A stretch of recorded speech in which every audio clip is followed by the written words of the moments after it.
প্রিয় শিক্ষার্থী বন্ধুরা, ইজি অ্যাকাউন্টিং বইয়ের আরো একটি ক্লাস নিয়ে তোমাদের সবাইকে জানাচ্ছি স্বাগতম।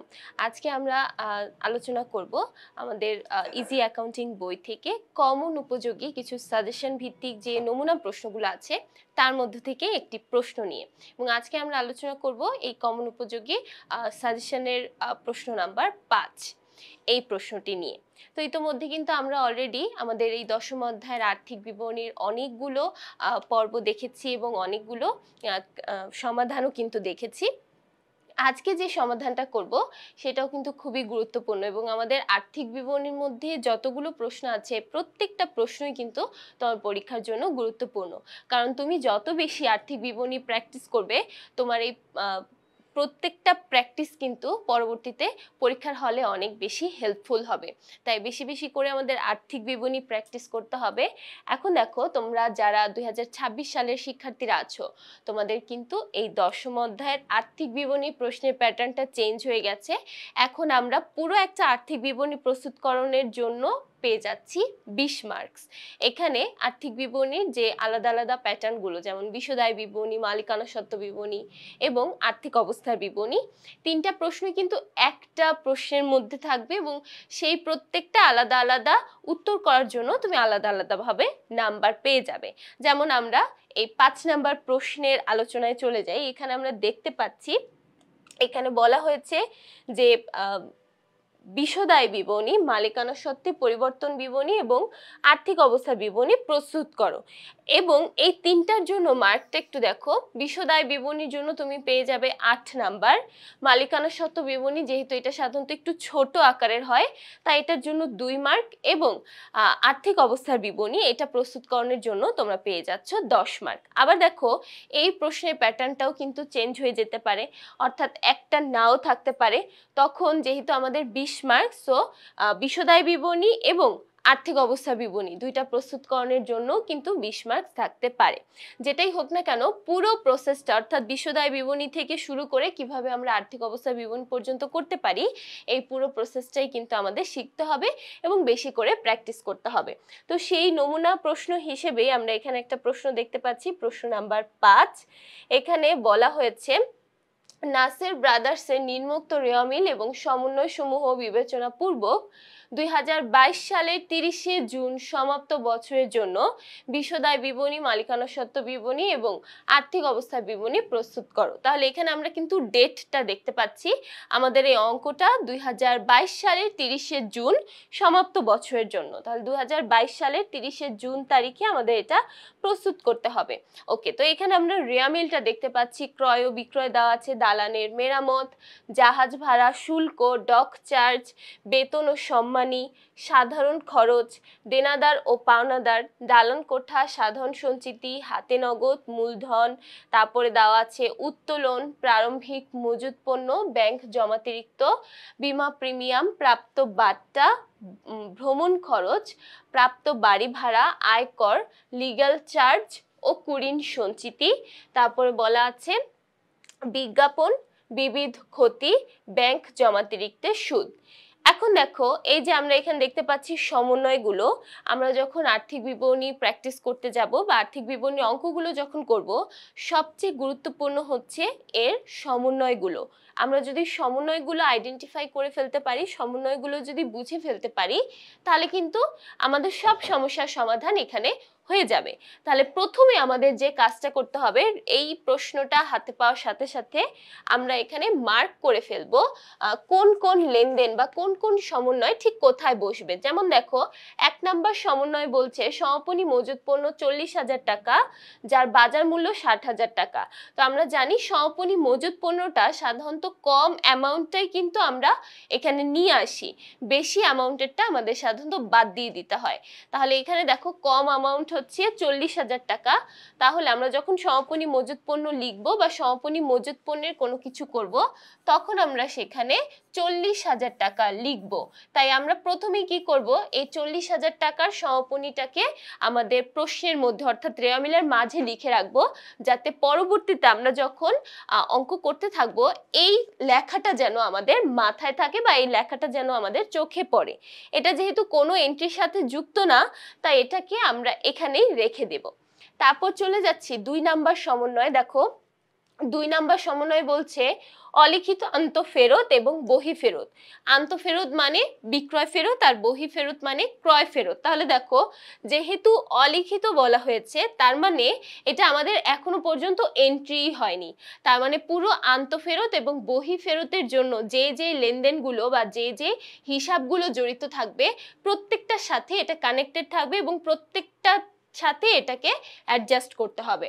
তাহলে দেখো আন্তঃফেরত সাধারণত দুইটা বিষয়কে ইফেক্ট করে, একটা হলো বিক্রয় এবং আরেকটা হলো দেনাদার। তাহলে আমরা কি করব, আমরা বিক্রয়তে 2 লিখে রাখবো, আবার দেনাদারের মধ্যেও 2 লিখে রাখবো, যাতে পরবর্তীতে আমরা এটা বুঝতে পারি। তারপর দেখো আবার পাওনাদারের সাথেও কিন্তু এটা রিলেটেড, বহি ফেরত যেটা, বহি ফেরতটা ক্রয়ের সাথে এবং পাওনাদারের সাথে রিলেটেড। তাই এখানে আমরা ক্রয়ের সাথে লিখে রাখবো 2, আবার পাওনাদারের সাথেও লিখে রাখবো 2। তারপর দেখতে পাচ্ছি দেনাদারের 2000 টাকা অবলোপন করো এবং অবশিষ্ট দেনাদারের 10% কুরিন ও সন্দেহজনক দেনা সঞ্চিতি রাখতে হবে। আচ্ছা, কুরিনের কথা বলা হয়েছে, তার মানে অবলোপন বা কুরিন একই কথা আমরা বলতে পারি।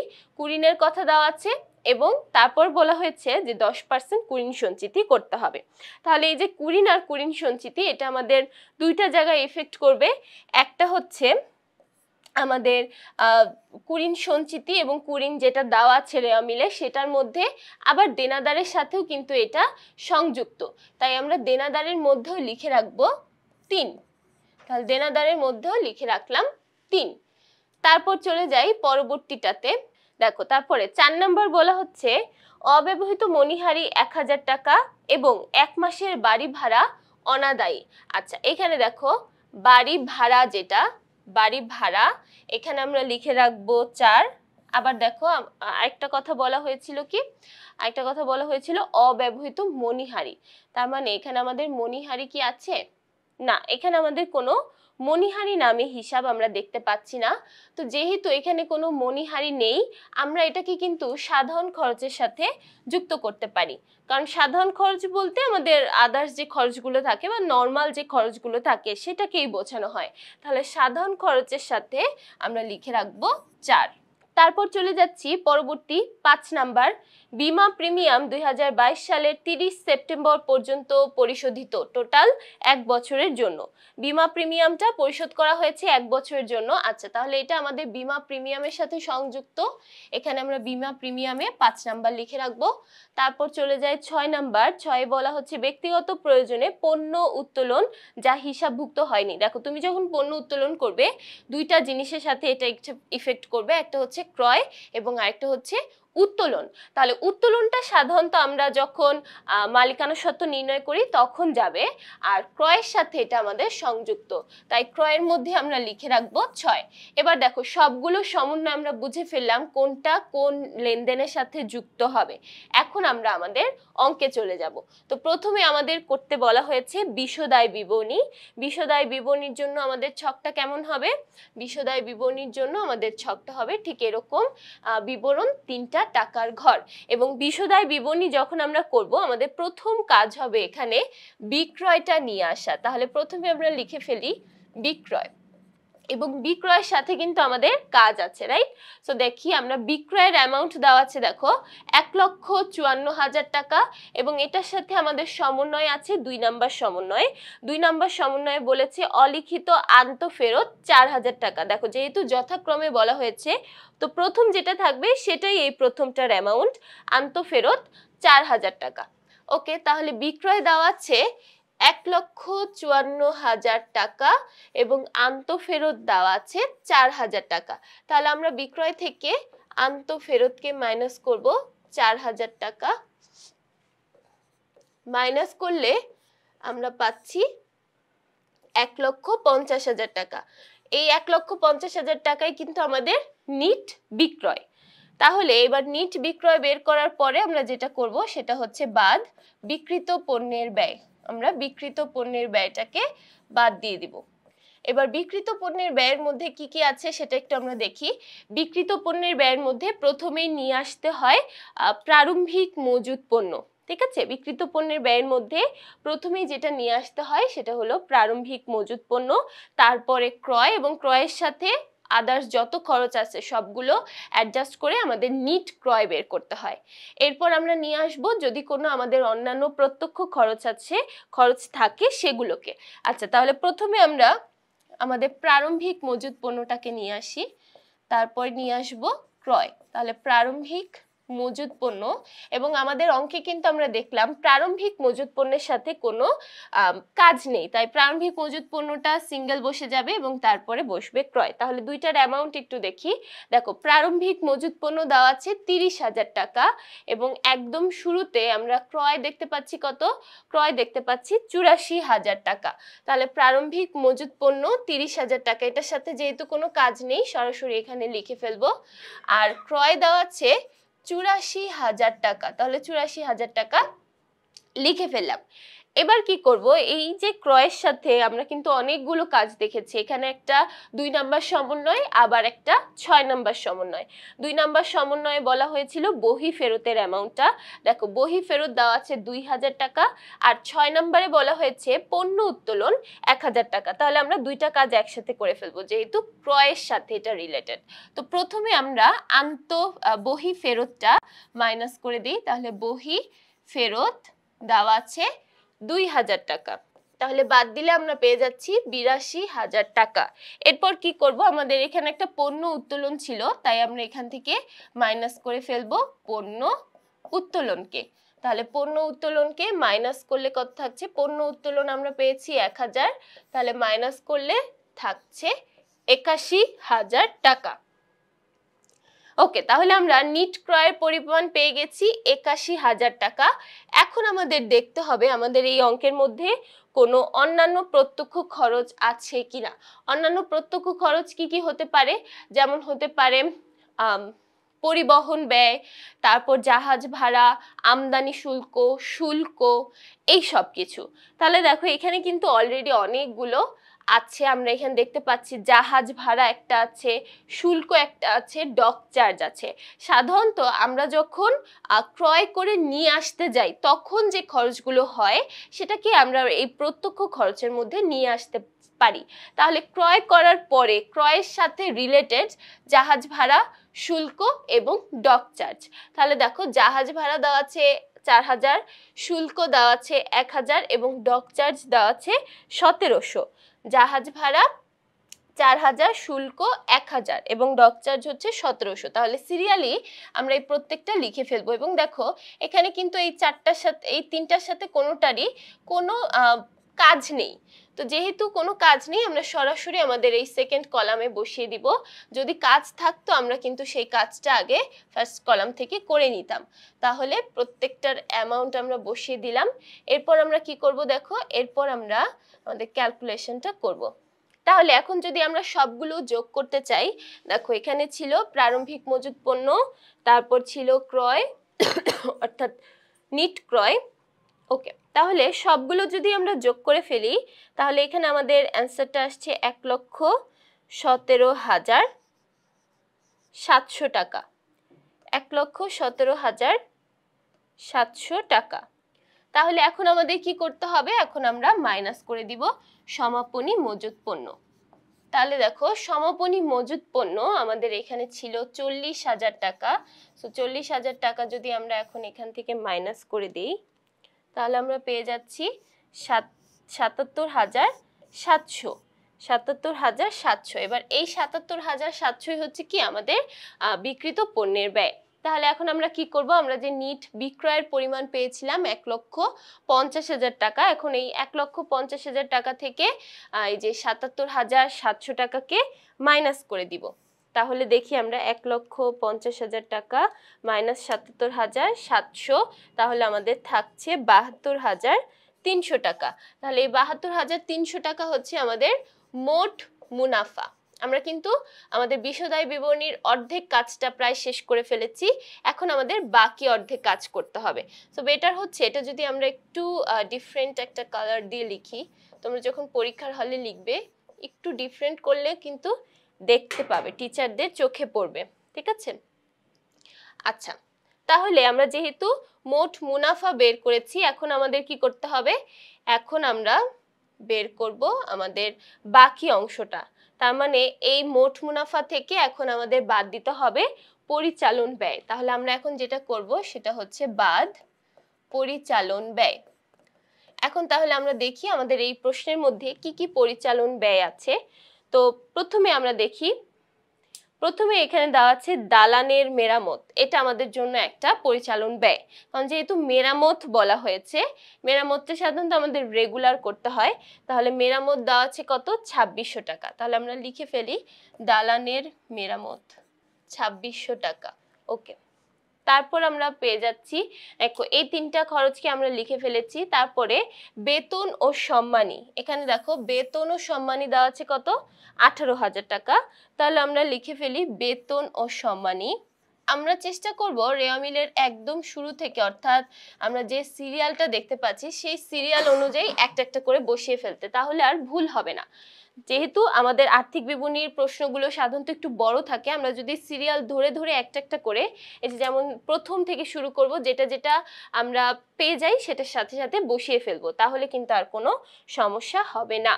আচ্ছা, তারপর দেখো এখানে একটা সাধারণ খরচ আছে 5,000 টাকা, এবং সাধারণ খরচের সাথে আমরা 4 নাম্বার একটা সমন্বয় দেখতে পাচ্ছি। 4 নাম্বার সমন্বয় ছিল অব্যবহৃত মণিহারি। তাহলে প্রথমে আমরা সাধারণ খরচ 5,000 টাকা এবং তারপর সেখান থেকে অব্যবহৃত মণিহারিটাকে বাদ দিতে হবে। তো প্রথমে লিখি সাধারণ খরচ 5,000, সাধারণ খরচ 5,000, এখান থেকে আমরা মাইনাস করব অব্যবহৃত মণিহারি, অব্যবহৃত মণিহারি, অব্যবহৃত মণিহারি আছে 1,000, তাহলে বাদ দিলে আমরা টোটাল পেয়ে যাচ্ছি 4,000 টাকা। এরপর দেখো, তারপর আমরা এখানে দেনাদারের সাথে একটা কাজ দেখতে পাচ্ছি, এবং দেনাদারের কাজটা ছিল কুরিন রিলেটেড। তো আমরা একটু চেষ্টা করব কুরিনটা সবার শেষে করার, কারণ কুরিনের কাজটা কিন্তু অনেক বেশি। তো এটাকে আমরা একটু হাতে রেখে বাকিটাতে চলে যাই, যেটা ছোট ছোট থাকবে বা সিঙ্গেল সিঙ্গেল থাকবে আমরা সেগুলোকে আগে লিখে ফেলবো। যেমন দেখো এখানে দেখতে পাচ্ছি বিমা প্রিমিয়াম, এটার সাথে যদিও একটা কাজ আছে তবে কাজের পরিমাণটা ছোট, তাই আমরা এটাকে এখন করতে পারি। তাহলে দেখো বিমা প্রিমিয়াম 1500 দেওয়া আছে, আর এখানে বলা হয়েছে বিমা প্রিমিয়াম 30 সেপ্টেম্বর পর্যন্ত পরিশোধিত। আমরা অঙ্কটা করছি কিসের, আমরা অঙ্কটা করছি আমাদের জুন 30 পর্যন্ত, তার মানে জুন মাস পর্যন্ত আমাদের অঙ্কটা, কিন্তু এখানে বিমা প্রিমিয়ামটা দেওয়া আছে আরো বেশি। তাহলে দেখো জুন থেকে, যদি জুনের পর থেকে আমরা স্টার্ট করি, জুলাই, আগস্ট, সেপ্টেম্বর, এই 3 মাসেরটা এক্সট্রা মানে অগ্রিম দেওয়া আছে। এখন দেখো যেহেতু অগ্রিম দেওয়া আছে, আমরা কিন্তু অগ্রিম অংশটা এখানে নিয়ে আসব না, শুধুমাত্র আমাদের যতটুকু হিসাবকাল, ওই হিসাবকালের মধ্যে যা যা হিসাব থাকবে বা হিসাবকালের মধ্যে যতটুকু এন্ট্রি থাকবে সেইটুকু এন্ট্রি আমরা নিয়ে আসব। তাহলে এখানে বিমা প্রিমিয়াম 1500 টাকা দেওয়া আছে, এবং এটা দেওয়া আছে পুরো 1 বছরের জন্য, এবং এটা এক্সট্রা পরিমাণ দেওয়া আছে। তাহলে আমরা কি করব, এটা থেকে আমাদের অগ্রিম যে পরিমাণটা সেটা মাইনাস করে দিব। এখন দেখো অগ্রিমটা আমরা কিভাবে বের করতে পারি, অগ্রিমটা বের করার জন্য আমাদের ডেটটা একটু মাথায় রাখতে হবে। দেখো এখানে বলা হয়েছে যে সেপ্টেম্বর 30, তার মানে পুরো সেপ্টেম্বর মাস পর্যন্ত পরিশোধ করা হয়ে গেছে, এবং আমাদের অঙ্কটা হচ্ছে জুন মাস পর্যন্ত। এখন এই যে জুন থেকে সেপ্টেম্বর পর্যন্ত যে 3 মাসের এক্সট্রা, ওইটাই আমাদের দরকার নেই। তাহলে দেখো 1500 টাকা হচ্ছে টোটাল 12 মাসের জন্য। তাহলে এটাকে যদি 12 দিয়ে ভাগ করি এবং 3 দিয়ে গুণ করি, তাহলে কিন্তু আমরা ওই যে এক্সট্রা যে অ্যামাউন্টটা সেটা পেয়ে যাব। তাহলে দেখো 1500, এটাকে ভাগ করলাম 12 দিয়ে এবং গুণ করলাম 3 দিয়ে, তাহলে 375 টাকা এক্সট্রা পেমেন্ট করা আছে। এই 375 এক্সট্রা পেমেন্টটাকে বাদ দিয়ে আমরা নিট অংশটা দেখাবো। তার মানে শুধুমাত্র আমাদের জুন মাস পর্যন্ত যতটুকু খরচ হয়েছে বা জুন মাস পর্যন্ত যতটুকু বিমা খরচ সেটাই দেখাবো, 1125 টাকা। আচ্ছা, বিমার কাজ শেষ। এবার আমরা তারপরে চলে যাই। দেখো বিমার পরে আর কি কি আছে। বিমার পরে আমরা এখানে দেখতে পাচ্ছি একটা বিজ্ঞাপন আছে। তাহলে আমরা বিজ্ঞাপনটা কত দেখতে পাচ্ছি, বিজ্ঞাপনটা দেখতে পাচ্ছি 5,500। ওকে, তাহলে বিজ্ঞাপনটা লিখে ফেলি, বিজ্ঞাপন 5,500। 500। তারপর দেখো এখানে আমরা একটা স্কিপ করে গেছি, ভ্রমণ খরচ, যেটা কিনা দেওয়া আছে 3000 টাকা। তাহলে দেখো ভ্রমণ খরচ 3000 টাকা।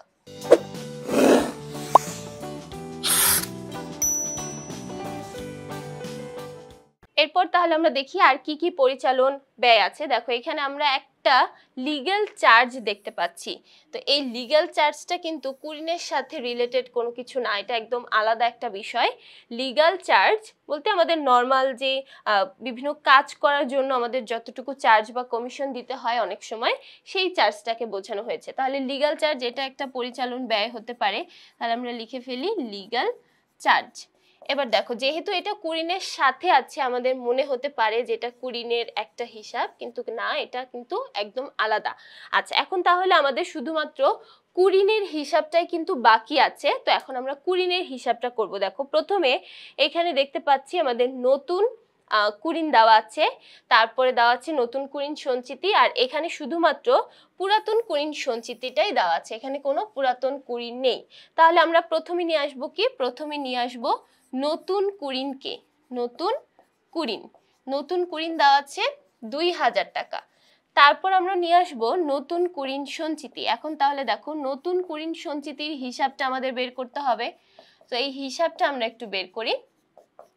আমাদের এখানে দেনাদারের পরিমাণ কত দেওয়া আছে, দেখো দেনাদারের পরিমাণ দেওয়া আছে 20,000 টাকা, এবং এটার সাথে আমাদের দুইটা সমন্বয় একসাথে করতে হবে। তাহলে প্রথমে 20,000 টাকা থেকে আমরা কি করব, আমাদের অনেকগুলো সমন্বয় আছে এবং সেটা বাদ দিব। দেখো প্রথম সমন্বয় হচ্ছে আমাদের এই যে অলিখিত আন্তঃফেরত 4000, এটা মাইনাস করতে হবে, আবার নতুন কুরিন 2000, এটা মাইনাস করতে হবে।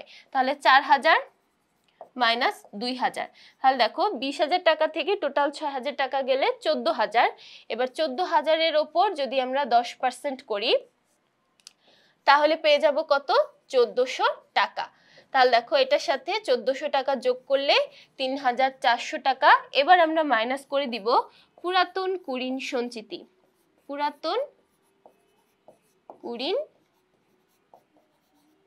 সঞ্চিতি, তাহলে পুরাতন কুরিন সঞ্চিতি আমরা দেখলাম 2500 টাকা দেওয়া আছে। তাহলে আমরা যদি 3400 টাকা থেকে 2500 টাকা মাইনাস করে দেই তাহলে পেয়ে যাচ্ছি 900 টাকা। তাহলে আমাদের কুরিন বাবদ খরচ হলো 900 টাকা। ওকে, তাহলে দেখো আমরা কিন্তু সবগুলো পরিচালন ব্যয় একে একে শেষ করেছি। লাস্টে একটা কুরিনের হিসাব বাকি ছিল, সেটা আমরা এখন করে ফেলেছি। তাহলে এখন আমরা সবগুলো পরিচালন ব্যয় যোগ করে দিব। দেখো এখানে সিরিয়ালি সবগুলো পরিচালন ব্যয় আমরা লিখেছি। এখন একদম প্রথম থেকে শুরু করে সবগুলো পরিচালন ব্যয় আমরা যোগ করে দিই। তাহলে আমরা যদি সবগুলো পরিচালন ব্যয় যোগ করি, আমাদের টোটাল পরিচালন ব্যয়ের পরিমাণ আসছে 38,125 টাকা। 38,125। এবার আমাদের কি করতে হবে, একদম শুরুতে আমরা মোট মুনাফার একটা পরিমাণ পেয়েছিলাম। দেখো মোট মুনাফার পরিমাণ আমাদের দেওয়া ছিল, মানে আমরা পেয়েছি অঙ্কটা করে 72,300। তাহলে 72,300 টাকা থেকে যদি আমরা এখন 38,125 মাইনাস করি, তাহলে দেখো আমাদের পরিচালন মুনাফার পরিমাণটা আসছে 34,175 টাকা। তাহলে 34,175, এটা আমরা লিখবো পরিচালন মুনাফা হিসেবে। 34,175, এটার নাম আমরা লিখে ফেলবো পরিচালন মুনাফা। এই নামগুলো অফকোর্স আমরা লিখতেই হবে, লিখলে কিন্তু অবশ্যই ভালো, কারণ তোমার ধাপে ধাপে কাজটা যদি শেষ হয়, তোমার কোনো একটা ধাপ যদি ভুল হয়, যে ধাপগুলো ঠিক থাকবে সেই ধাপগুলোর জন্য কিন্তু তুমি পার্শিয়ালি নাম্বার পাবে। ঠিক আছে, তো এই জন্য অবশ্যই ধাপগুলো স্টেপ বাই স্টেপ আমরা উল্লেখ করে দিব কোন স্টেপের মধ্যে আমরা কি কি পাচ্ছি। ওকে, তাহলে পরিচালন মুনাফা আমরা পাচ্ছি 34,175। এবার এটার সাথে আমাদের কি করতে হবে, অন্যান্য আয় যোগ করে দিতে হবে। তাহলে এখন আমরা দেখি অন্যান্য আয়ের মধ্যে কি কি আছে। অন্যান্য আয়ের মধ্যে সাধারণত থাকে কি কি, বিনিয়োগের সুদ থাকে, তারপর প্রাপ্ত বার্তা, প্রাপ্ত কমিশন, প্রাপ্ত ভাড়া, এই বিষয়গুলো থাকে। তাহলে এখানে আমরা কি কি পাচ্ছি একটু দেখি প্রথম থেকে। দেখো এখানে আমাদের তেমন কোনো আমরা অন্যান্য আয় দেখতে পাচ্ছি না, অর্থাৎ আয় রিলেটেড কিছু এখানে নেই। এখানে অনেকগুলো আছে। এখানে আমরা একটা দেখতে পাচ্ছি প্রাপ্ত বার্তা। প্রাপ্ত বার্তার পরিমাণ দেওয়া আছে কত, 4,000 টাকা। তারপর দেখতে পাচ্ছি প্রাপ্ত বাড়ি ভাড়া, এই বাড়ি ভাড়ার সাথে আবার 4 নাম্বার একটা সমন্বয় আমাদের আছে। তাহলে প্রথমে আমরা লিখি প্রাপ্ত বাট্টা 4,000, তারপর প্রাপ্ত বাড়ি ভাড়া। তাহলে প্রাপ্ত বাট্টা, যেহেতু এটার সাথে কোনো কাজ নেই আমরা ডিরেক্ট লিখে বসিয়ে দিই 4,000 টাকা। এরপর দেওয়া আছে প্রাপ্ত বাড়ি ভাড়া, প্রাপ্ত ভাড়াই আমরা লিখি ছিল 11,000 টাকা।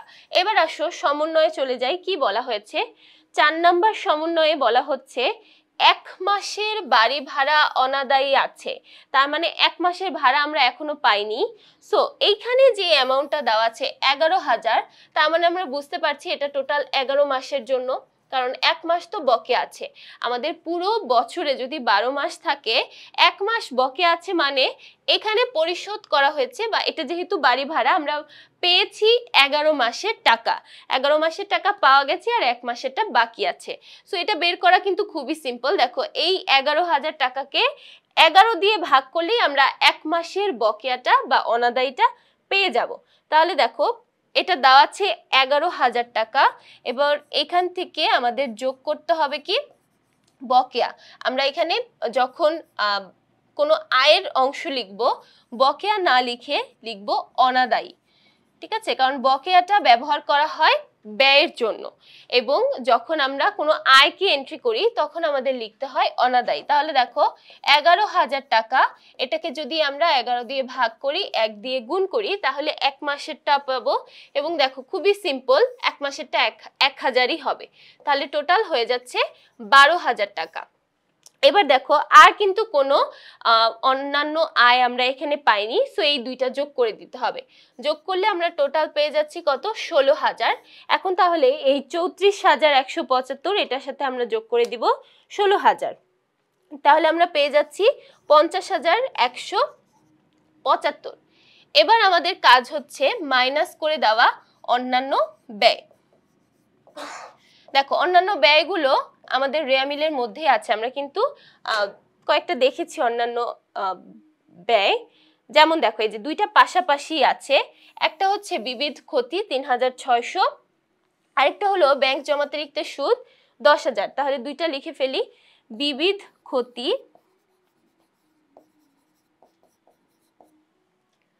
3,600, আরেকটা আছে ব্যাংক জমাতিরিক্তের সুদ, ব্যাংক জমাতিরিক্তের সুদ দেওয়া আছে কত 10,000 টাকা। তাহলে টোটাল যোগ করে দিলে 13,600 টাকা। এবার এই 13,600 টাকা আমাদের মাইনাস করে দেখাতে হবে। তাহলে আমরা পেয়ে যাচ্ছি 36,575 টাকা, 36,575 টাকা। এটার নাম আমরা দিতে পারি নিট মুনাফা, এটার নাম দেওয়া যায় নিট মুনাফা। তাহলে দেখো নিট মুনাফা আমরা পেয়ে গেছি 36,575 টাকা। ওকে, তাহলে এরপর আমাদের বিশদায় বিবরণীটা শেষ হয়ে গেল, বিশদায় বিবরণীর অ্যান্সার পেয়ে গেছি। এখন এই অ্যান্সারটা নিয়ে আমাদের মালিকানা সত্ত্ব বিবরণী প্রস্তুত করতে হবে। মালিকানা সত্ত্ব বিবরণীটা সাধারণত খুব একটা বড় থাকে না, ছোটই থাকে, সেজন্য এই এতটুকু ছকে কিন্তু আমরা পুরোটা করতে পারবো। মালিকানা সত্ত্ব বিবরণীতে প্রথমে আমাদের নিয়ে আসতে হয় মূলধন, এটা একদম মাস্ট, মূলধনই লাগবে। আচ্ছা, তাহলে মূলধনটা আমরা দেখি কত দেওয়া আছে। ওকে, মূলধনের পরিমাণ আমরা দেখতে পাচ্ছি 1 লক্ষ টাকা, মূলধন দেওয়া আছে 1 লক্ষ টাকা, এবং আমাদের এই অঙ্কের মধ্যে আমরা কিন্তু কোনো অতিরিক্ত মূলধন পাইনি। সো আমাদের এই যে 1 লাখ টাকা এটার সাথে তাহলে সরাসরি এখন আমরা যোগ করে দিব মাত্র যে নিট মুনাফাটা পেয়েছি সেই নিট মুনাফাটাকে। তাহলে দেখো মাত্র আমরা নিট মুনাফা পেয়েছিলাম কত 36,575 টাকা।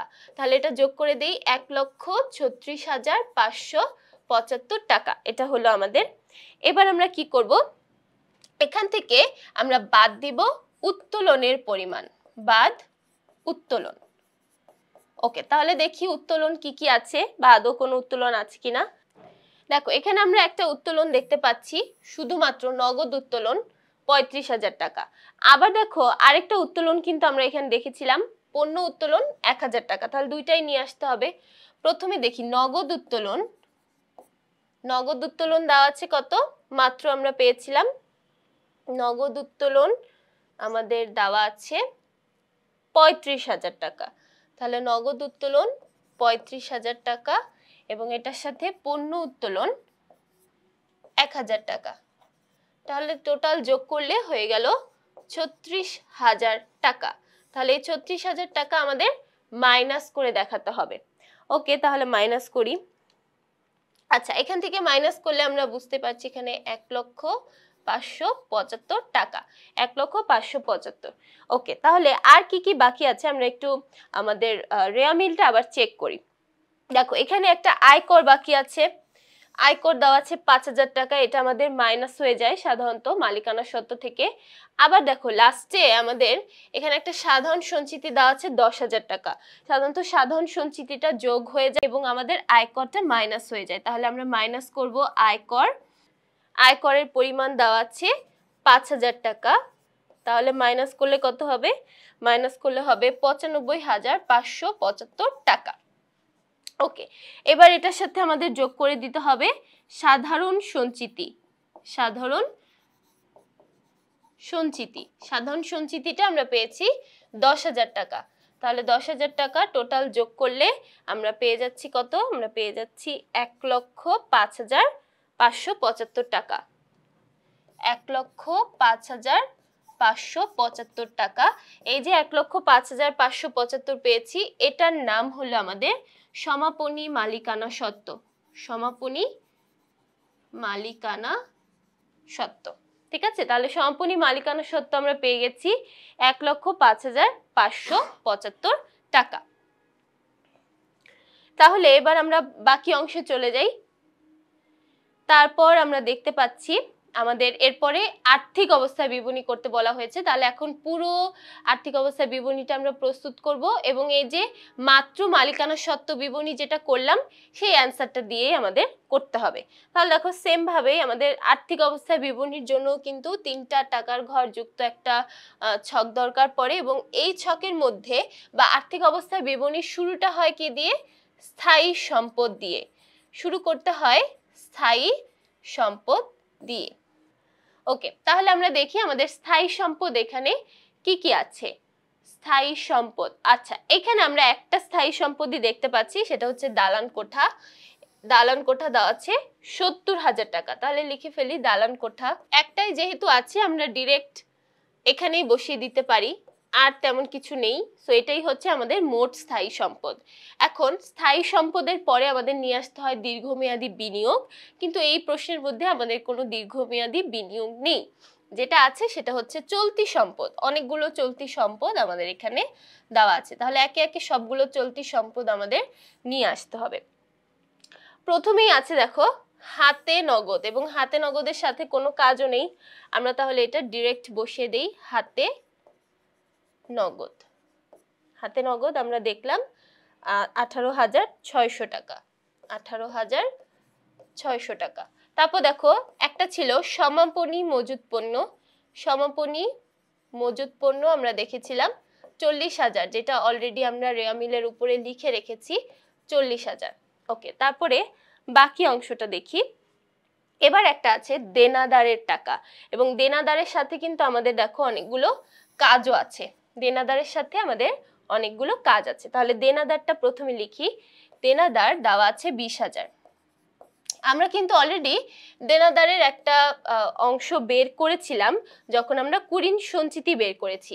ওখানে ঠিক যা যা কাজ করেছি এখানেও সেম কাজগুলোই করতে হবে। তাহলে করি আস্তে আস্তে। দেখো প্রথমে আন্তঃফেরত আমাদের দেওয়া ছিল 4,000, তাহলে মাইনাস করলে থাকছে 16,000। তারপর এখান থেকে আমাদের মাইনাস করতে হবে কুঋণ, অর্থাৎ নতুন কুঋণ। নতুন কুঋণ আমাদের দেওয়া ছিল 2,000 টাকা। তাহলে 2,000 টাকা মাইনাস করলে থাকছে 14,000। এবার দেখো নতুন কুঋণ সঞ্চিতি আমরা একটা পেয়েছি, নতুন কুঋণ সঞ্চিতি। নতুন কুঋণ সঞ্চিতি আমরা পেয়েছিলাম 1,400 টাকা, তাই না? তাহলে এই 1,400 টাকাও এখন আমাদের মাইনাস করে দেখাতে হবে। মাইনাস করে নিট অংশটা আমাদের দেখাতে হবে। তাহলে দেখো মাইনাস করলে থাকছে 600 টাকা। তাহলে এই 12,600 টাকা হচ্ছে আমাদের নিট দেনাদার। এবার আমরা দেখি আর কি কি বাকি আছে। দেখো এখানে আর কি কি, এখানে আমরা একটা সাধারণ খরচের মধ্যে অব্যবহৃত মণিহারি লিখেছিলাম, অব্যবহৃত মণিহারি। তাহলে ওই অব্যবহৃত মণিহারিটা কিন্তু আমাদের এখানে আসবে। তাহলে দেখো অব্যবহৃত মণিহারি দেখেছিলাম 1000। আবার দেখো বাড়ি ভাড়া অনাদায়ী ছিল, এটাও কিন্তু আমাদের জন্য একটা চলতি সম্পদ। তাহলে আমরা একে একে লিখে ফেলি সবগুলো। প্রথমে আমরা দেখলাম অব্যবহৃত মণিহারি 1000 টাকা। তারপর আমরা দেখেছিলাম অনাদায়ী বাড়ি ভাড়া, অনাদায়ী বাড়ি ভাড়া আমরা পেয়েছিলাম 1000 টাকা। তারপর আমাদের একটা অগ্রিম বীমা প্রিমিয়াম ছিল, অগ্রিম বীমা প্রিমিয়াম। অগ্রিম কোনো খরচও কিন্তু আমরা সাধারণত চলতি সম্পদে নিয়ে আসি। তাহলে অগ্রিম বীমা প্রিমিয়াম আমরা পেয়েছিলাম 375 টাকা, খুবই ছোট একটা অ্যামাউন্ট ছিল। তাহলে দেখো এই তো, এই হচ্ছে আমাদের চলতি সম্পদ। আশা করছি আর নেই, তাও আমরা একবার একটু চেক করে দেখি যে আর কোনো কিছু বাদ পড়ে গেছে কিনা। আচ্ছা, এখানে তাহলে আর কোনো কিছু আমরা বাদ দেখতে পাচ্ছি না, আমরা কিন্তু অলরেডি সবগুলো এখানে নিয়ে এসেছি। তাহলে এখন আমরা টোটালটা যোগ করে দিব, টোটাল আমাদের চলতি সম্পদ। তাহলে টোটালটা যদি আমরা যোগ করি, আমাদের মোট চলতি সম্পদের পরিমাণ কত আসে একটু দেখে নিই। তাহলে আমাদের টোটাল চলতি সম্পদের পরিমাণ আসে 73,575 টাকা। তাহলে এখন আমরা দেখো সবগুলো সম্পত্তি নিয়ে এসেছি, এখানে আর আমাদের কোনো সম্পত্তি বাকি নেই। তাহলে এখানে আমরা এখন টোটাল সম্পদটা বের করব। দেখো প্রথমে স্থায়ী সম্পদ 70,000 টাকা দেখেছি, এখন হচ্ছে চলতি সম্পদ দেখলাম 73,575। তাহলে টোটালটা যদি যোগ করি, আমাদের মোট সম্পদের পরিমাণ দাঁড়াচ্ছে 1,43,575 টাকা। ঠিক আছে, 1,43,575, এটা হচ্ছে আমাদের মোট সম্পদ। তাহলে মোট মালিকানা সত্ত্ব দায় বের করেও আমাদের এই অ্যান্সারটার সাথে মেলাতে হবে। যদি মিলে যায় তাহলে আমরা ধরে নিব যে আমাদের আর্থিক অবস্থার বিবরণী পুরোটা ঠিকঠাক আছে এবং আমরা সঠিকভাবে করতে সক্ষম হয়েছি। এখন যদি মালিকানা সত্ত্ব দায় এই অংশটা করতে চাই, তাহলে প্রথমে আমাদের কি নিয়ে আসতে হয়, সমাপনী মালিকানা সত্ত্ব। এবার সমাপনী মালিকানা সত্ত্ব কিন্তু আমরা অলরেডি মালিকানা সত্ত্ব পরিবর্তন বিবরণী থেকে দেখেছি। তাহলে ওখানে আমাদের অ্যান্সারটা কত দেখেছিলাম ওইটা একটু দেখে নেই। দেখো ওখানে আমাদের সমাপনী মালিকানা সত্ত্বের পরিমাণ আমরা পেয়েছিলাম 1,05,575 টাকা। তাহলে ওই অ্যামাউন্টটাই কিন্তু আমরা এখানে বসাবো, আবার কষ্ট করে করার কোনো দরকার নেই। তাহলে দেখো সমাপনী মালিকানা সত্ত্ব পেয়েছি 1,05,575 টাকা। এইটাই যেহেতু ফাইনাল অ্যান্সার, এর জন্য আমরা ফাইনাল কলামে বসিয়ে দিলাম। এবার আমরা দেখব বাকি অংশটা। দেখো আমাদের এই অঙ্কের মধ্যে কোনো দীর্ঘমেয়াদী দায় নেই, কোনো ঋণের কথা এখানে বলা নেই, তাই এটাকে আমরা স্কিপ করে সরাসরি চলে যাব চলতি দায়। কিন্তু এখানে আমাদের অনেকগুলো চলতি দায়ের পরিমাণ আছে, তো এখন সেগুলো একটু দেখব চলতি দায় কি কি আছে। আচ্ছা, প্রথমে আমরা এখানে দেখতে পাচ্ছি একটা পাওনাদার ছিল আমাদের, এবং পাওনাদারের সাথে একটা কাজও ছিল। পাওনাদার দেওয়া আছে 37,000, এবং পাওনাদারের সাথে কাজ বলতে আমরা ওই বহি ফেরতটাকে বুঝি 2,000। তাহলে পাওনাদার দেওয়া আছে 37,000 লিখে ফেলি প্রথমে, এবং এখান থেকে আমাদের বাদ যাবে বহি ফেরত, বহি ফেরত। তাহলে বহি ফেরত দেওয়া ছিল 2,000, তাহলে বাদ দিলে আমরা পেয়ে যাচ্ছি 35,000। আচ্ছা, আর কোনো চলতি দায় আছে কিনা আমরা একটু চেক করি। দেখো এখানে একটা ব্যাংক জমাতিরিক্ত দেওয়া আছে, যেহেতু ব্যাংক জমাতিরিক্ত সুদ দেখতে পাচ্ছি, সুদটা আমাদের আমরা ইউজ করে ফেলেছিলাম আমাদের ইয়ার মধ্যে বিশদায় বিবরণীর অন্যান্য ব্যয়ের মধ্যে, কিন্তু ব্যাংক জমাতিরিক্ত যেটা সেটা কিন্তু আমাদের চলতি দায়। তাই আমরা কি করব, এটাকে চলতি দায়ের মধ্যে নিয়ে আসলাম। ব্যাংক জমাতিরিক্ত 3,000 টাকা। তাহলে টোটাল যদি যোগ করে দেই হয়ে যাচ্ছে 38,000 টাকা। এখন দেখো 38,000 টাকা আর 1,05,000 টাকা যদি যোগ করি তাহলে দাঁড়াচ্ছে কত, 1,43,575 টাকা। খুবই সিম্পল একটা যোগ। ওকে, তাহলে এখানে আমরা যে অ্যান্সারটা পেয়েছি সেটার নাম হচ্ছে মোট মালিকানা সত্ত্ব ও দায়। মোট মালিকানা সত্ত্ব ও দায়। তাহলে মোট মালিকানা সত্ত্ব দায় আমরা পেয়ে গেছি ১,৪৩,৫৭৫ টাকা। তাহলে দেখো এখানে মোট সম্পদও দেখতে পেয়েছি ১,৪৩,৫৭৫, আবার মালিকানা সত্ত্বও দেখলাম ১,৪৩,৫৭৫। তার মানে আমরা ধরে নিলাম যে আমাদের পুরো অঙ্কটা ঠিক আছে। এখন দেখো অ্যান্সার সাথে একটু মিলাই।